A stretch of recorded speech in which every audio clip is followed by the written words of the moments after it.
welcome to Friday Story Time with Miss Jodi. I have a wonderful story today.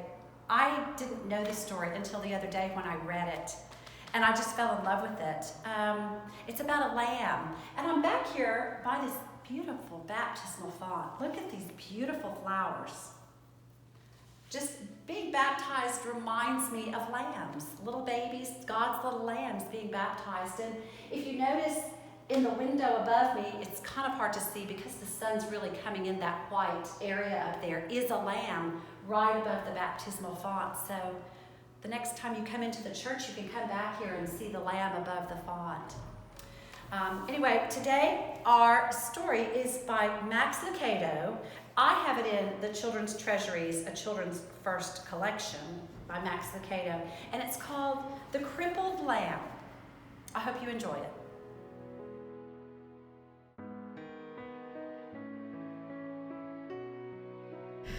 Once upon a time, in a sunny valley, there lived a little lamb named Joshua. He was white with black spots, black feet, and sad eyes. Josh felt sad when he saw the other lambs with snow-white wool and no spots. He felt sad when he saw the other sheep with their moms and dads because he didn't have a mom or a dad. He felt the saddest when he saw the other lambs running and jumping because he couldn't. Josh had been born with one leg that didn't work right. He was crippled. He always limped when he walked. That's why he always watched while the other lambs ran and played. Josh felt sad and alone except when Abigail was around. Abigail was Josh's best friend. She didn't look like a friend for a lamb. She was an old cow. She was brown, with white blotches that looked like rain puddles on her path. Her belly was as round as a barrel, and her voice was always kind and friendly.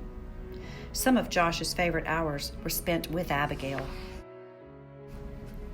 They loved to pretend they were on adventures in distant lands.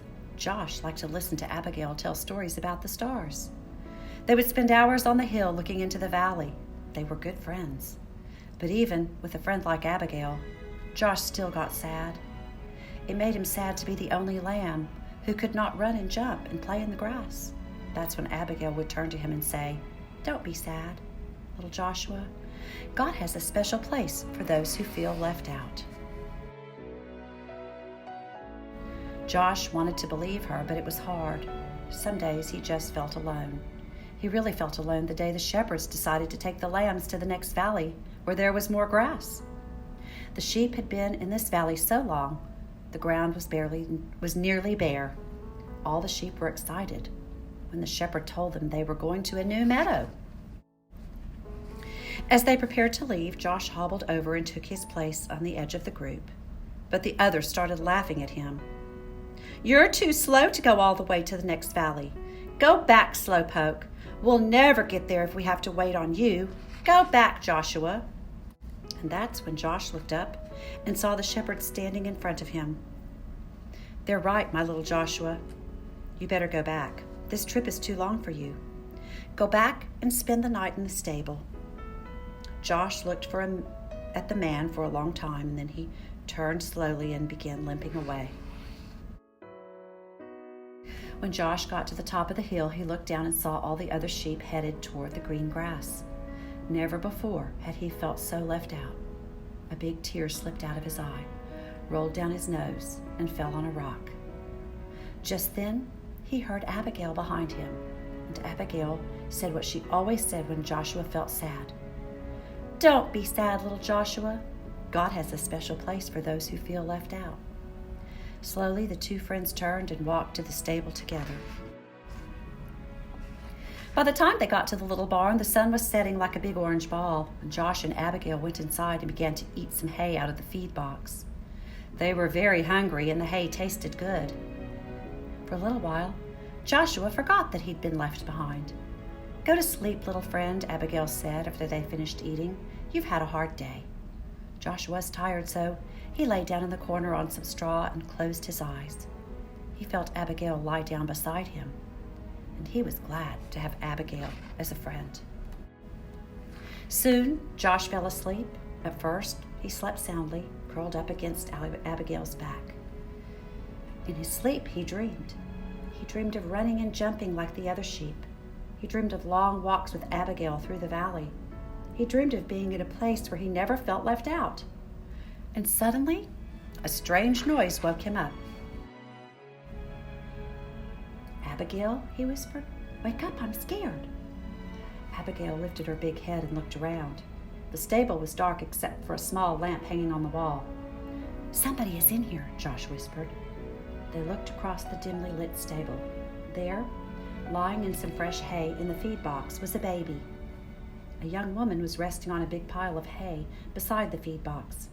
Joshua looked at Abigail, thinking his friend could tell him what was going on.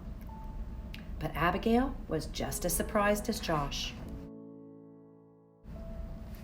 Josh looked again at the woman and the child, and then limped across the stable, and he stopped next to the mother and looked into the baby's face.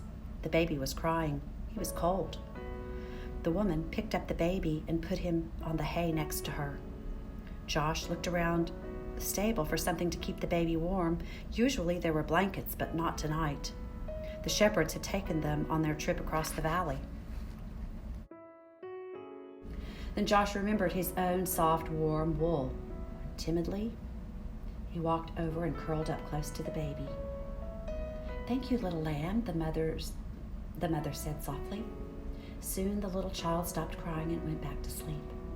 About that time, a man entered the stable carrying some racks. "I'm sorry, Mary," he explained.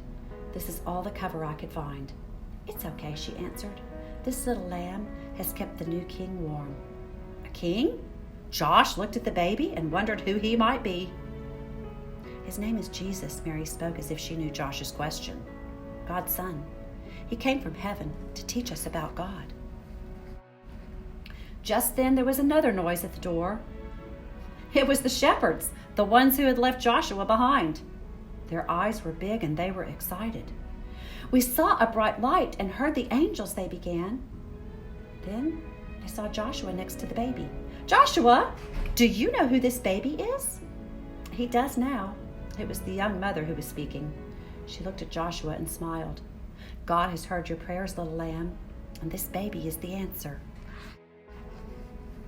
Joshua looked down at the baby. Somehow, he knew this was a special child, and this was a special moment.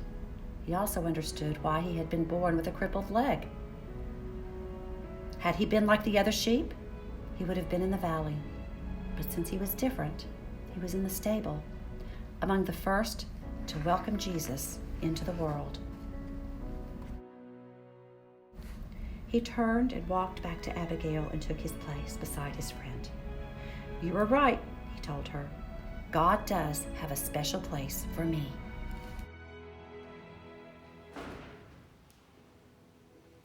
What a sweet story about a crippled lamb, and how Jesus used that little lamb, and how we found that little lamb in such a special place.